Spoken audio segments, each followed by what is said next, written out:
President Zelensky का बड़ा बयान सामने आया है। उनकी तरफ से कहा गया है कि रूस पर पहले स्ट्राइक नेटो की ओर से किया जाए। रूस के परमाणु हमले से बचना है तो पहले स्ट्राइक करना होगा, प्रिएंटिव मेजर्स लेने होंगे। रूस के परमाणु हमले का इंतजार नहीं करना चाहिए, यह खुद वोलोदिमीर जेलेंस्की यूक्रेन के राष्ट्रपति कह रहे हैं। उसमें बेहद खतरनाक बातें उनकी तरफ से कही गई हैं क्योंकि उसके बाद बड़े युद्ध का खतरा भी पैदा हो सकता है। आइए कुछ सवालों के जरिए जेलेंस्की के मंसूबे को समझते हैं। वो हम आपको यहाँ बिग वॉल के जरिए समझाने की कोशिश करते हैं कि जो जेलेंस्की की अपील है उसके क्या मायने भी हो सकते हैं। क्या नेटो का कोई भी हमला रूस को एटमी हमले का मौका नहीं दे देगा? क्योंकि आप जिस तरीके से अपील कर रहे हैं ऐसे तो हालात बदतर होते जाएंगे। जेलेंस्की ऐसे किस हमले की बात कर रहे हैं जो उसके बाद रूस अटैक के लायक ही नहीं बचेगा? मतलब क्या सीधे सीधे न्यूक्लियर वॉर के लिए कहा जा रहा है? क्या जेलेंस्की नेटो को रूस पर परमाणु हमले के लिए उकसा रहे हैं, जो कि अभी हमने ऐसा आपको बताया? तो कुल मिलाकर जो अपील उन्होंने की उसके क्या कुछ मायने हो सकते हैं, समझाने की कोशिश। क्या जेलेंस्की नाटो को सीधे सीधे युद्ध में खींच ये मुर्गी फार्म बना के हर महीने 2 लाख कमाते हैं। हर दिन इसमें सिर्फ 4 घंटे एक्स्ट्रा देते हैं। आपको भी ये सीखना है तो फ्रीडम ऐप को अभी डाउनलोड कीजिए। चाहते हैं क्योंकि अब तक आपने देखा है युद्ध इन दोनों देशों के ही बीच चल रहा है, नेटो किसी तरीके से इसमें शामिल नहीं हुआ। क्या जेलेंस्की की सलाह पर अमल से परमाणु युद्ध नहीं छिड़ जाएगा? ये वो तमाम बड़े सवाल है जो मुंह बाए खड़े हैं। रूस की परमाणु धमकी पर बाइडेन को बड़ा बयान सामने आया है। आपको बता दें उनकी तरफ से कहा गया है कि पुतिन परमाणु हमले पर मजाक नहीं कर रहा है, इसे सीरियसली लेने की जरूरत है। पूरी दुनिया के सामने परमाणु हमले का गंभीर संकट पैदा हो गया है। युद्ध में पुतिन की सेना का प्रदर्शन खराब है। बाइडेन की ओर से कहा गया कि 1962 के बाद परमाणु हमले का अगर सबसे बड़ा खतरा है तो वो अभी है। तो ऐसे में अगर पुतिन धमकी दे रहे हैं तो उसे सीरियसली लेने की, गंभीरता से लेने की जरूरत है। तो अमेरिकी राष्ट्रपति जो बाइडेन की ओर से कह दिया गया है कि जो रूस कह रहा है उसे ध्यान से सुनने की जरूरत है।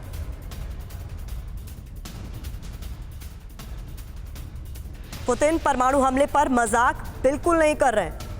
तो हमारे सहयोगी मनीष जो कि मॉस्को से लगातार हमारे साथ जुड़े हुए हैं, एक बार फिर से उन्हीं का मैं रुख करना चाहूंगी। मनीष, हर तरह की खबरें निकलकर सामने आ रही है। वहां जेलेंस्की कह रहे हैं कि नेटो पहले स्ट्राइक कर दे और ऐसा हमला करे कि रशिया फिर किसी लायक बचे नहीं, और वहां पर अमेरिकी राष्ट्रपति जो बाइडेन की अपील।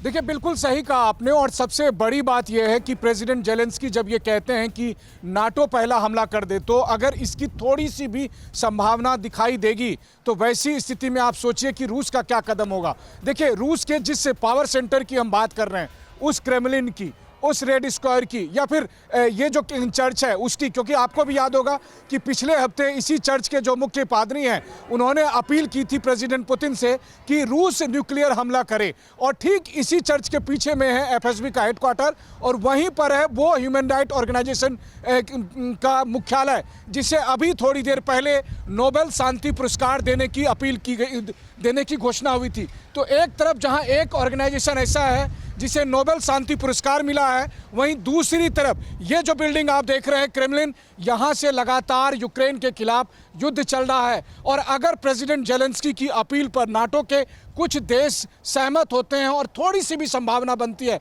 तो फिर रूस का कदम कितना विध्वंसकारी होगा, ये एक बार फिर हम जो मेरे साथ वरिष्ठ पत्रकार यहाँ सोनजा मौजूद हैं, नीदरलैंड की पत्रकार हैं, उनसे पूछते हैं। सो सोनजा, what will be Russia's action if Russia will see that there is a likely possibility of preemptive action? Well, there's a possibility. I think a great possibility that it will happen. So yes, that's what my opinion is. Maybe we have to see in future, of course, what will happen. Maybe the near future, I don't know, but it will happen for sure. तो बिल्कुल देखिए, TV9 Bharatvarsh पर हम लगातार आपको दिखा रहे हैं उस पावर सेंटर से, उस एपी सेंटर से, जो रूस यूक्रेन जंग का सबसे निर्णायक जगह है। और यहाँ पर जहाँ प्रेसिडेंट पुतिन अपना 70वां जन्मदिन मना रहे हैं, यहाँ पर जहाँ इस चर्च के जरिए, सेंट कैथेड्रल चर्च के जरिए ये अपील की गई है कि प्रेसिडेंट पुतिन के लंबे स्वास्थ्य की कामना करने के लिए कल रूस के सारे चर्चों में विशेष प्रार्थना होगी। और वहाँ से लेकर और फिर क्रेमलिन और रेड स्क्वायर पर मौजूद तमाम लोगों को देखिए, एक तरफ जो बातें ये कही जा रही थी कि लोग यहाँ से भाग रहे हैं सेना में भर्ती होने को लेकर, वहीं दूसरी तरफ यहाँ मौजूद काफी संख्या में लोगों को आप ये भी आई कि जब बात फुल ऑन मोबिलाइजेशन की आई, लार्ज स्केल मोबिलाइजेशन की आई, तो खबरें ये निकलकर सामने आई कि जो युवा है वो देश छोड़कर जा रहे हैं। तो ऐसे में सबसे बड़ा सवाल यहाँ पर ये भी हो जाता है कि इस बात पे कितनी सच्चाई है, क्योंकि पुतिन इससे नकार रहे हैं। देखिए, मैंने बहुत सारे लोगों से इसको लेकर बात की और उनका कहना यह था कि रूस की आबादी 14 करोड़ है। ऐसे में अगर कुछ 1 लाख लोग भाग जाते हैं, क्योंकि उनका कहना यह भी था कि जब यूक्रेन से जंग शुरू हुआ था तब भी बहुत सारे लोग गए थे, लेकिन वो फिर वापस चले आए थे। और ऐसी स्थिति में इनके मोबिलाइजेशन में जो संख्या बल चाहिए, यानी 2 लाख, 3 लाख, 5 लाख, उसकी कमी नहीं होगी। और दूसरी बात यह है कि भागने वाले ज़्यादातर लोग बड़े शहरों से हैं, मॉस्को से, सेंट पीटर्सबर्ग से, जबकि जो भर्तियाँ हो रही है वो हमेशा से जो पिछड़े राज्य हैं वहाँ से भर्तियाँ हो रही है, दागिस्तान से या दूसरे और इलाके से। तो वैसी स्थिति में रूस को वो दिक्कत तो नहीं आएगी।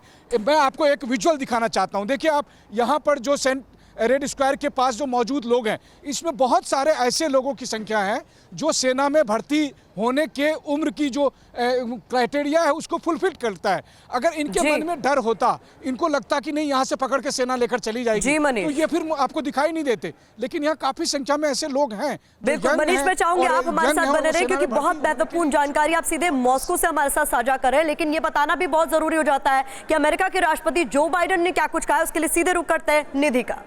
बिल्कुल प्रतिमा, और जो बाइडेन के एक बयान ने हड़कंप मचा दिया है। प्रेसिडेंट बाइडेन ने, आपको बता दें कि किस तरह से चेतावनी जारी की है कि जो न्यूक्लियर अटैक है वो हो सकता है, यानी जो पुतिन की धमकी है वो उसे सीरियसली लेना बहुत जरूरी है।